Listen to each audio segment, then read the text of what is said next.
Hello everyone. आज हम discuss करेंगे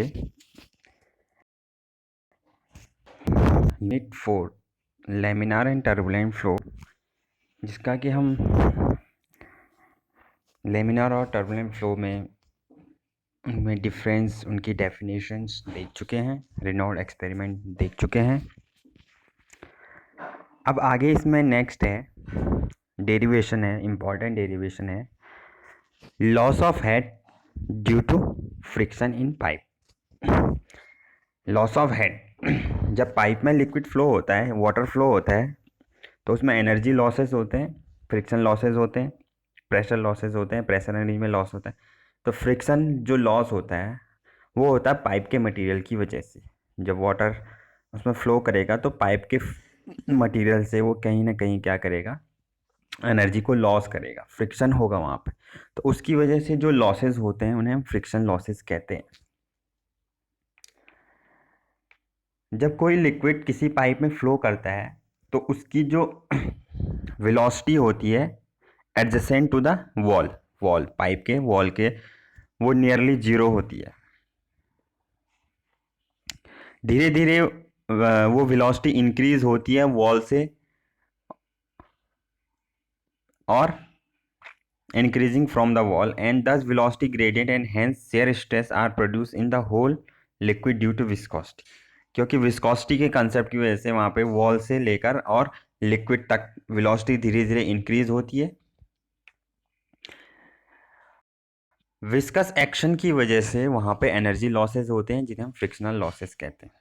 ठीक है, तो वो फ्रिक्शनल लॉसेस के लिए ही हमें यहाँ पे डेरिवेशन प्रूव करना है। ठीक है, तो हम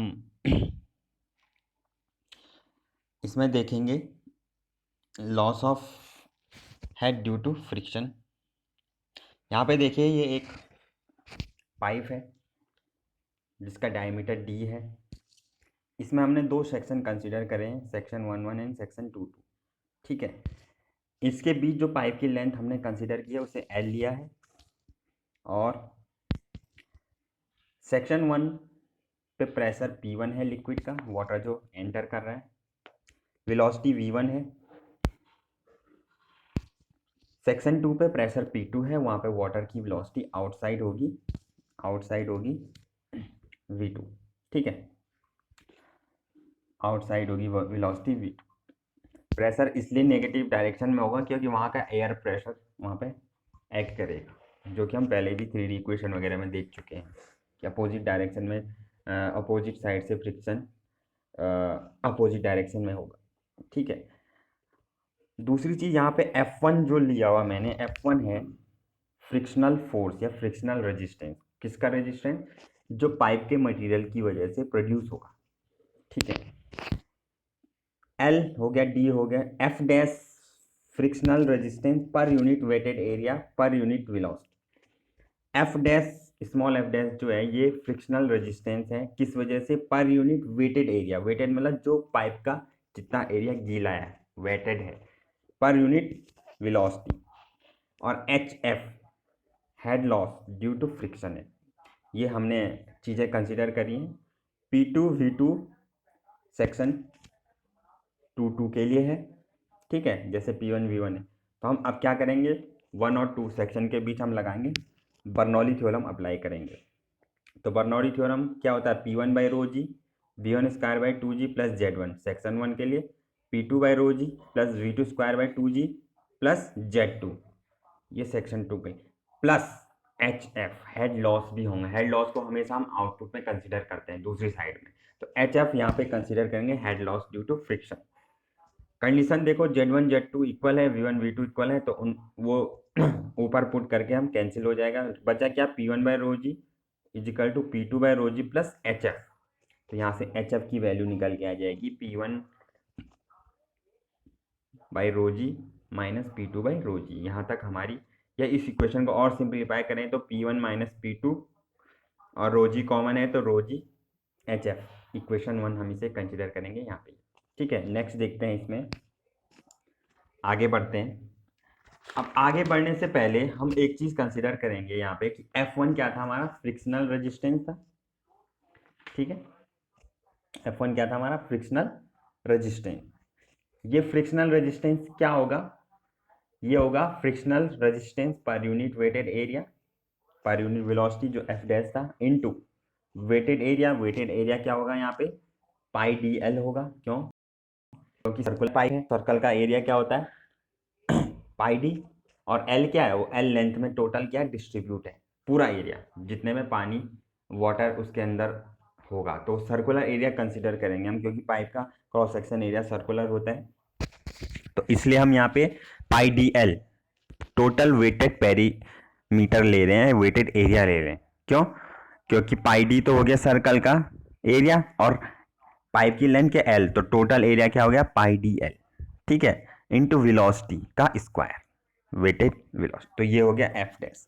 तो यहाँ पे देख सकते हो हम एफ वन की वैल्यू आएगी F dash into pi D L into V square. यहाँ पे देखो एफ डैश इंटू पाई डी एल में से पाई डी क्या है, यहाँ पे पेरीमीटर, पेरीमीटर लेंगे। पाई डी क्या हमारा पेरीमीटर, किसका पेरीमीटर है, सर्कुलर पाइप का। एल इंटू वी स्क्वायर पे ऐसे लेंगे, तो पाई डी को हम पी लिख सकते हैं, पेरीमीटर को कैपिटल पी से डिनोट कर रहे हैं यहाँ पर। और स्मॉल पी वन जो है या पी टू है वो प्रेशर है, ठीक है। अब देखो जब लिक्विड फ्लो कर रहा है इस पाइप में यहाँ पे, तो इस पे कितने फोर्सेस लग रहे हैं, वो सारे फोर्स है। एक प्रेशर फोर्स है यहाँ पे P1, प्रेशर फोर्स यहाँ पे होगा, यहाँ पे प्रेशर फोर्स हो रहा आउटपुट पे, और ये F1 की डायरेक्शन क्या है, F1 फ्रिक्शनल फोर्स। तो तीनों फोर्सेस को हम बैलेंस करेंगे, तीनों फोर्सेस को यहाँ पे क्या करेंगे, बैलेंस करेंगे। तो देखिए प्रेशर फोर्स हो गया P1A जो फ्लो की डायरेक्शन में है, pressure force P2A opposite to the flow, और frictional force opposite to the flow. तो तीनों को बैलेंस किया तो P1A minus P2A minus F1, क्योंकि इन दोनों की डायरेक्शन अपोजिट है तो माइनस में इजिकल टू जीरो। तो यहाँ से देखो हम डायरेक्ट दिखा सकते हैं कि P1 minus P2 into A is equal to F1, और F1 की वैल्यू अभी निकाली हमने ये, तो वो वैल्यू यहाँ पे पुट कर देंगे। तो P1 minus P2 is equal to F dash into P into L into V square upon P, यहाँ पे पेरीमीटर है, ठीक है। आई बात समझ में अब देखो हमने अभी पीछे देखा था P1 माइनस P2 की वैल्यू क्या आई थी, रो जी एच एफ। ये देखो रो जी एच एफ आई थी, तो इसकी जगह रो जी एच एफ लिख दिया। H F head loss due to friction है, तो यहाँ से एच एफ क्या आ गया, F dash upon rho g divide में चला गया P by A L V square, इसे अलग अलग करके लिख दिया। क्योंकि पी बाई ए जो है हमारा ये टर्म, इसको बोलेंगे हम क्या, पी है wetted perimeter upon area. Perimeter क्या था पाई डी, और एरिया क्या था, सर्कल का एरिया क्या होता है, सर्कुलर पाइप का cross section area pi D square upon 4। तो यहाँ से पी बाई ए की जगह हम रखेंगे 4 बाई डी। ये टर्म याद रखना, पी बाई ए की वैल्यू को किससे रिप्लेस कर दिया हमने, 4 अपॉन डी से। क्यों किया, ये फॉर्मूला यहाँ पे आपके सामने है। आगे देखिए एच एफ आ गया एफ, इसी इक्वेशन में हमने पुट कर दी, पी बाई ए की जगह 4 बाई डी रख दिया, बाकी इक्वेशन वही रही। अब देखो यहाँ से क्या क्या कैंसिल हो गया, एफ बाई रो जी को एक साथ लिख दिया 4 LV square upon D, D is the diameter. ये ऐसे हमने इसे सिंप्लीफाई कर दिया। नाउ यहाँ पे जो एफ और रो है, एफ बाई रो इसको लिखेंगे, एफ डैश बाई रो को लिखेंगे एफ बाई 2 लिख रहे हैं हम, क्योंकि ये where F is known as coefficient of friction. F coefficient of friction है, स्मॉल है, एफ डैश क्या था वो अलग था, और frictional resistance per unit weighted area था, ठीक है। तो यहाँ से हमने एफ बाई रो को रिप्लेस कर एफ बाई 2 से, ये ऑलरेडी कैलकुलेटेड वैल्यू है, ठीक है। तो ये आ गया H F is equal to 4FLV square upon 2GD। This is the equation, ये मेन इक्वेशन है loss of head due to friction. This equation is most important and this equation known as Darcy Weisbach equation बोलते हैं इसे, Darcy Weisbach equation बोलते हैं, waste-batch equation बोलते हैं। ये बहुत इंपॉर्टेंट है, ये इक्वेशन आप जरूर याद रखें। H F is equal to 4FLV square upon 2GD, जहाँ पे एफ क्या है, कोफिशिएंट ऑफ फ्रिक्शन है, एल लेंथ ऑफ पाइप है, वी वेलोसिटी ऑफ लिक्विड है, जी ग्रेविटी होगी, डी डायमीटर हो गया, ठीक है। नाउ अगर हमें एक्सप्रेशन निकालना है लॉस ऑफ हेड का in terms of shear stress, shear stress के टर्म में कोफिशिएंट ऑफ फ्रिक्शन का हमें एक्सप्रेशन निकालना है, तो उसके लिए देखो इसी में आगे देखिए हमने जो लास्ट यहाँ पे छोड़ा था P1 minus A minus P2 minus A minus F1 is equal to 0, ये जो यहाँ पे हमने छोड़ा था ये इसी को पकड़ते हैं और आगे चलते हैं, ठीक है। F1 क्या है यहाँ पे, वही अब देखो F1 को हम दूसरे तरीके से ले सकते हैं। F1 है फ्रिक्शनल फोर्स। फ्रिक्शनल फोर्स क्या होता है? Force due to shear stress, क्योंकि ये सरफेस पे लग रहा है, ठीक है। Force due to shear stress. अब शेयर स्ट्रेस क्या होता है? टाउ से डिनोट करते हैं, तो shear stress into surface area. तो शेयर स्ट्रेस क्या होगी? टाउ नॉट इनटू एफ तो फोर्स है, तो शेयर फोर्स क्या होता है? Shear stress into area. और एरिया कौन सा होगा? सरफेस कह रहे हैं, सरफेस कह रहे हैं वही पाई डी एल। तो यहाँ से ए की ए क्या? Area of surface, pi by 4 D square value रखी है, देखिए। और यहाँ ये पाई डी एल कैंसिल हो गया, तो P1 माइनस P2 क्या गया? 4 tau naught L upon D, ठीक है। अब देखिए इसको इक्वेशन थर्ड मान लेते हैं। अब थोड़ा सा रुकिए। P1 माइनस P2 क्या था? रो जी एच एफ, जो हमने यहाँ पे देखा था ये, ठीक है। और दूसरी बात, अभी P1 माइनस P2 की वैल्यू क्या आई? P1 माइनस P2 की वैल्यू क्या आई इक्वेशन में? देखिए P1 माइनस P2 की वैल्यू क्या निकल के आई?